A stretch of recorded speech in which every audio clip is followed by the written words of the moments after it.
আধুনিকতার ছোঁয়ায় হারিয়ে যেতে বসেছে রাজশাহীর মৃৎশিল্প। অস্তিত্ব সংকটে পড়লেও বাপদাদার পেশা ধরে রেখেছেন অল্প কয়েকজন। এই শিল্পকে টিকিয়ে রাখতে সরকারি পৃষ্ঠপোষকতার পাশাপাশি আধুনিক যন্ত্রপাতির সমন্বয় ঘটানো উচিত বলে মনে করেন বিশেষজ্ঞরা। একসময় মাটির তৈরি পণ্যের চাহিদা মেটাতে হিমশিম খেতেন রাজশাহীর মৃৎশিল্পীরা, কিন্তু কালের বিবর্তনে ধীরে ধীরে বিলীন হয়ে যাচ্ছে গ্রাম বাংলার ঐতিহ্যবাহী এই শিল্প।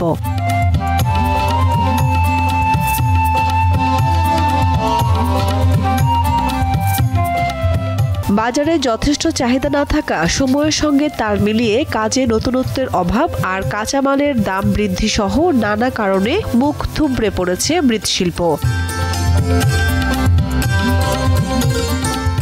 তবুও বংশ পরম্পরায় এই পেশা ধরে রেখেছেন কয়েকজন। আগে তো পেশাতে সবাই এই কাজে নিয়োজিত ছিল, কিন্তু এখন এক পর্যায়ে আপনার বিভিন্ন রকম মালামাল ওঠার পর এটা কিন্তু আস্তে আস্তে বিলুপ্ত পথে চলে এসেছে। টাকা দিয়েও আপনি পাবেন না। আগে যেরকম মুড়ি ভাজা হাঁড়ি, ঝাঁঝর, কলস আপনি যান গোটা পাড়াতে খুঁজে পাবেন।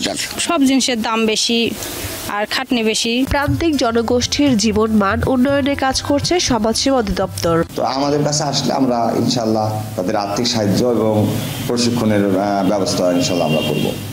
সরকারের পৃষ্ঠপোষকতার পাশাপাশি এই শিল্পে প্রযুক্তির সমন্বয় ঘটানোর প্রয়োজন বলে মনে করেন বিশেষজ্ঞরা। এদেরকে আমরা বাঁচিয়ে রাখতে হলে এদেরকে আমাদের আসলে সরকারি পৃষ্ঠপোষকতা দরকার। এদেরকে কিছু যুগের সঙ্গে তাল মিলিয়ে কিছু প্রযুক্তির সঙ্গে তাদের পরিচয় করিয়ে দেওয়া দরকার। মূলত প্লাস্টিক, স্টিল, মেলামাইন, সিরামিক ও সিলভার সহ বিভিন্ন ধাতব পদার্থের তৈরি পণ্যের বাজারে দিন দিন আবেদন হারাচ্ছে মাটির তৈরি শিল্পকর্ম। দীপ্ত, বার্তা কক্ষ।